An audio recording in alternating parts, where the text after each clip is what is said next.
have just developed, and we are glad to share that this has been accepted for publication in arthroscopy techniques. So I'll just present a case. It's a young 19-year-old male patient with recurrent episodes of patellar dislocations. There is no significant bony abnormalities. The trochlear morphology is normal. TTTG distance is within normal limits, and the patellar height is normal. So by and large, a straightforward soft tissue problem leading to patellar subluxation or dislocation.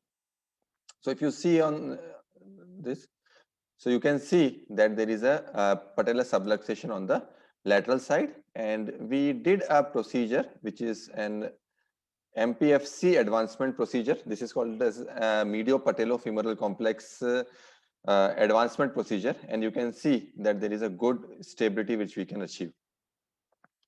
So this is basically the paper that we have published, and probably it will be published in next 2 to 3 months. It is accepted.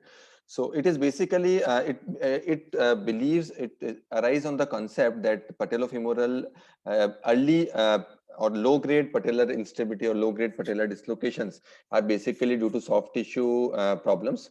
And there are two ligaments which we need to focus on. There is one ligament which is called as an MPFL, which is a mediopatelofemoral ligament, and there is now one more ligament which is described and which is now recommended that we do a MQFL reconstruction, that is medial quadriceps ligament basically. So it goes from the medial femoral condyle to the quadriceps tendon. So MPFL and MQFL are two ligaments which are responsible for the medial restraint.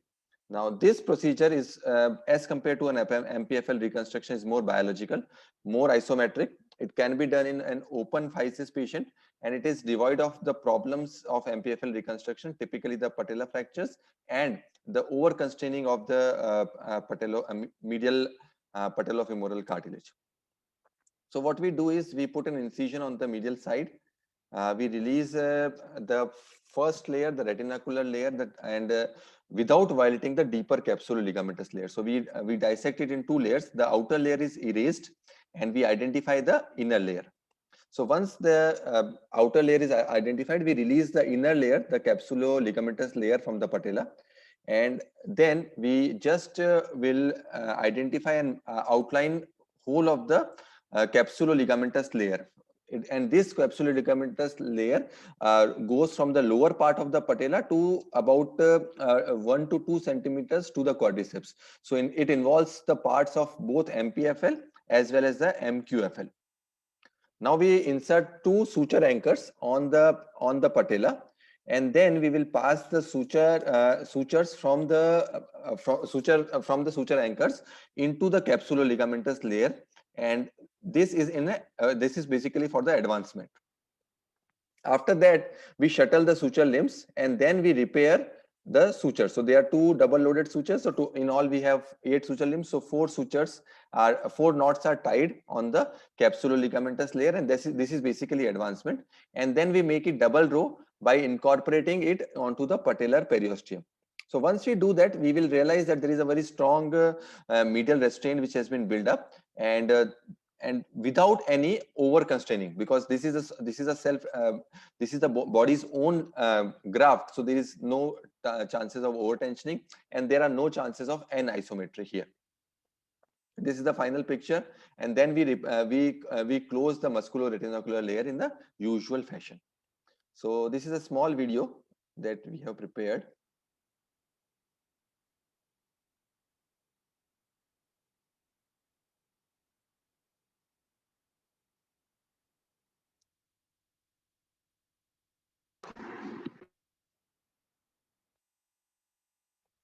So this is the patient, and we can see that there is a significant lateral translation. This is the medial incision. The advantage of this technique is it is very simple to perform, and there is a very low learning curve in this particular technique. So the incision is about 2.5 centimeter top of the patella, and it goes up to about lower 1/3 of the patella, and we make a L-shaped, reverse L-shaped flap in the capsuloligamentous layer. And Once this flap is elevated, we will be there onto the capsulo-ligamentous layer, that is the third layer. We usually use two Vicryl sutures to mark this flap.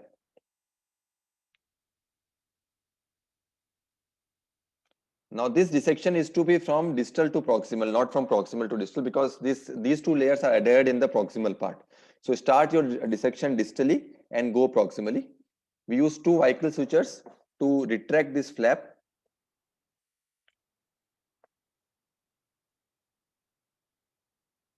And now this flap is, and now you can see that this is the MPFL. So normally MPFL is basically in these patients' legs, and this is the MPFL. You can see that MPFL is seen there. And what we do is now we'll release that. So this patient has a recent episode of dislocation. So he had a hematoma as well.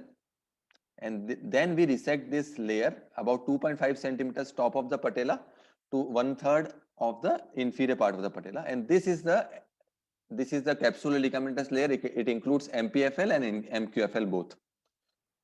And now what we do is we use peak anchors, 5.5 mm, two peak anchors.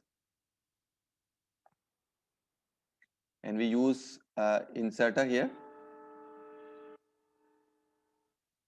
We use two double loaded peak anchors, 5.5 millimeters.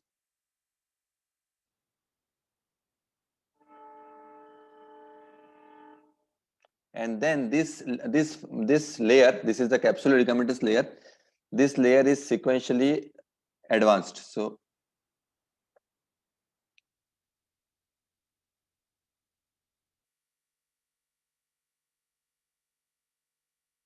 and this has to be passed as deep as possible. We want to advance it as much as possible.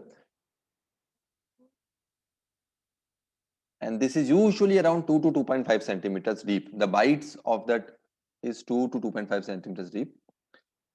Once all suture are passed, we'll just tie this layer.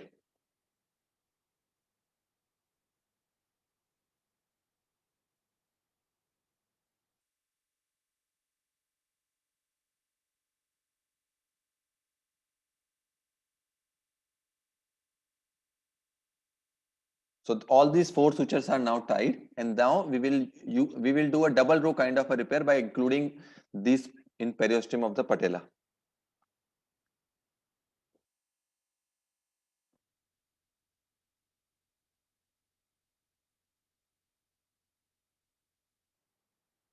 So the respective limbs are tied to each other here. And this makes a very, very solid repair. And there is a significant improvement in the lateral laxity. And the advantage of this technique is you cannot over-tension it because it's sort of a natural tissue. So it will never be over-tension. And there's a very less chances of over-tensioning of the medial patellofemoral. And usually we can start the mobilization the second day. The outer layer can be closed in the usual fashion by standard grafts. And this is patient's 1 year follow-up. And we have done post-op MRI scans after 1 year, and you can see that there is a very nice healing. You can see the suture anchor, and there is a very nice healing in that particular area. And you can see a very thickened kind of MPFL tissue over there. These patients do very well. I have had a short series of around 13 to 14 patients in which this procedure we have done so far. And luckily, so far, there are no redislocations. The indications are basically recurrent patellar instability with confirmation for lax medial restraint without bony abnormality. This is an important prerequisite. You should not have a bony abnormalities. The TTTG distance, there should be no patella alta. And you can do it in acute primary dislocations also when the MPFL tear is on the patellar side.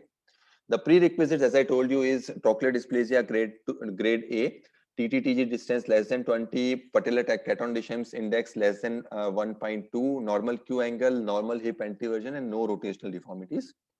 The advantages of this particular procedure, it is an anatomical procedure.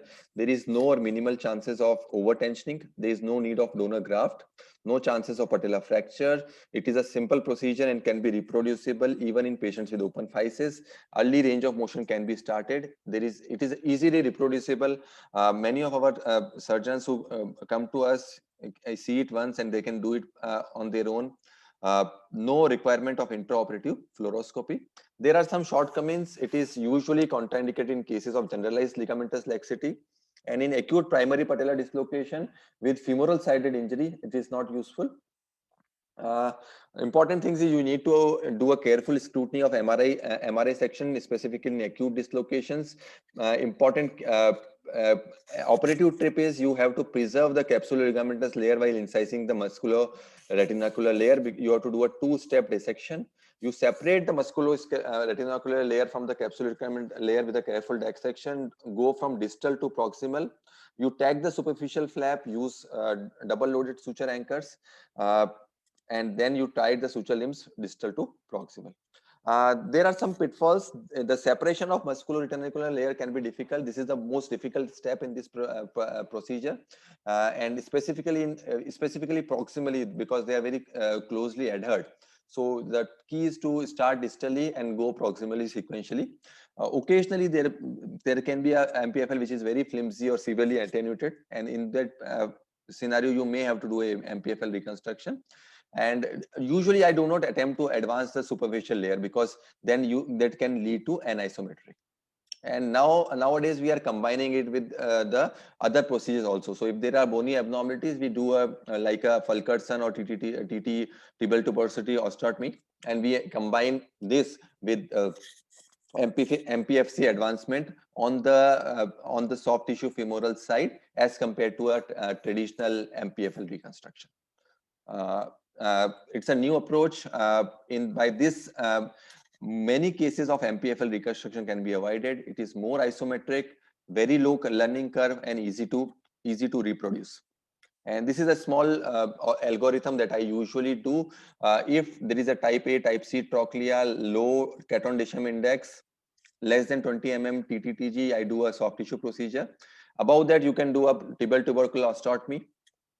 For type A and type C trochlea, type B and type D trochlea, you can add a trochleoplasty, and then you can add both of them if there is more type B or type D trochlea with TTTG more than 24.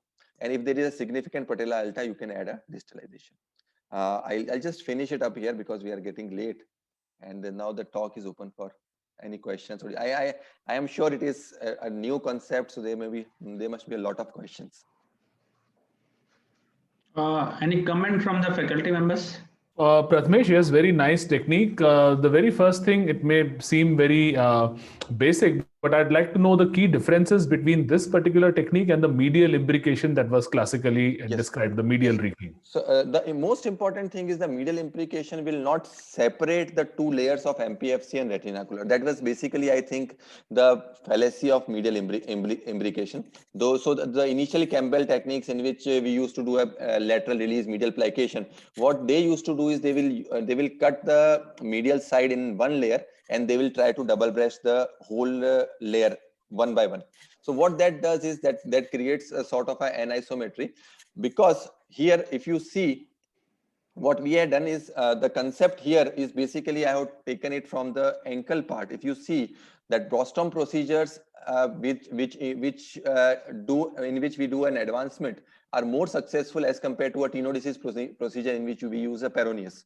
So the same thing is applying here. So when I was doing my MPFL reconstructions, some of my patients are good, but some of my patients were not doing that well with MPFL reconstruction. Typically, because of the isometry, some may have a terminal loss of flexion, some may have a medial patellar overload kind of a syndrome.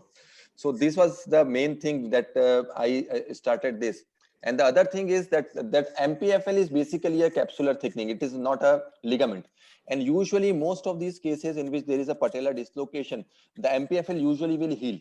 It will heal in a laxed position. So most of them sign, if you see an acute patellar dislocation, you will see that there is a disruption of the MPFL, and the same patient you follow later on, like 3 months, 6 months down the line, you will see that the MPFL is healed. and it is thinned out. So basically it will heal in a lax or a thinned out position. That is the natural course of healing of MPFC complex. The other thing, if you see the recent talks by Fulkerson also. So he usually, he is now putting more emphasis on the MQFL reconstruction as compared to a MPFL classical reconstruction. And they say that you pass the graft onto the quadriceps graft and not to the patella. So that is MQFL is important medial restraint as well.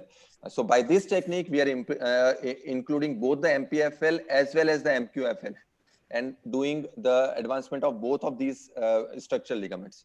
So that makes it a more stronger and more isometric kind of a repair.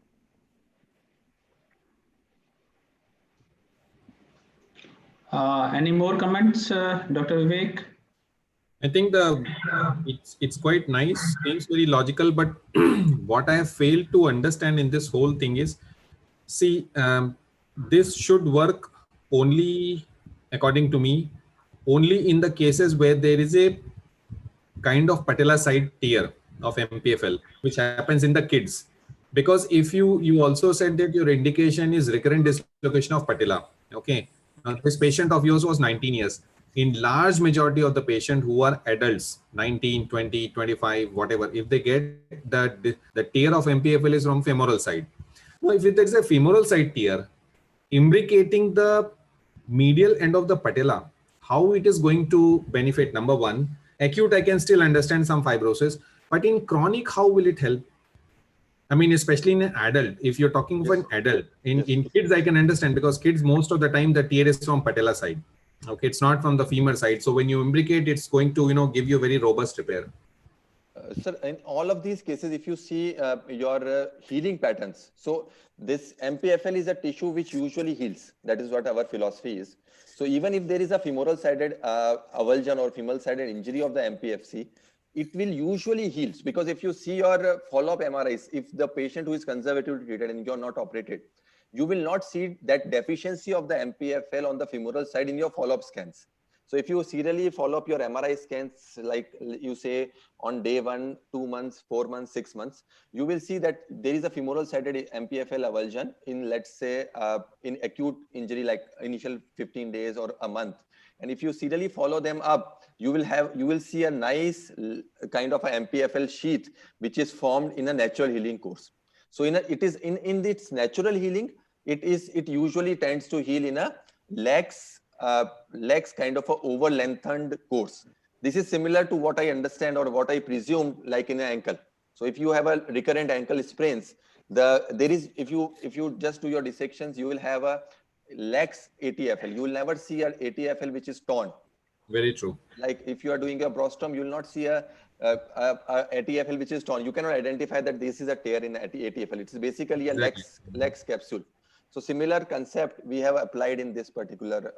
Okay, Dr. Prathamesh, just one more question. If you have to perform a bony procedure also, first you do bony and then come to the soft tissue procedure? Same. So if they're like in that conventional teaching, we used to do a tibial tuberosal osteotomy along with an MPFL reconstruction. So what we do is we do a tibial tuberosity osteotomy, and then on the patellar side, we do a MPFC advancement instead of doing a MPFL reconstruction. And tips to not to constrain the joint, because stiffness is the biggest problem. This surgery cannot over-constrain the joint. And any tips if the audience want to do MPFL as MPFL reconstruction, how to avoid over constraint, and how is any way of clinical while doing surgery? Is there any clinical measurement? So in the classical MPFL reconstruction, yes, there are chances. If your tunnel is non-isometric, if the femoral entry point is a little bit, or I'll say proximal or anterior, you may lead to a over-constraint kind of a graft, which can lead to flexion deficits and which can lead to medial patellar pain syndrome. So that was actually the reason why I shifted to this technique. I was doing MPFL reconstructions till 2017. And by going on to the ankle philosophy and then doing 1 or 2 cases in which I had done a primary case of acute dislocation. then I find this technique to be quite rewarding, because the patients did very well over the time. So in approximately last 3 years, I have not done a single MPFL reconstruction. I am doing only this technique for the last. As all the faculty, other faculties doing MPFL reconstruction, do they find stiffness in the post of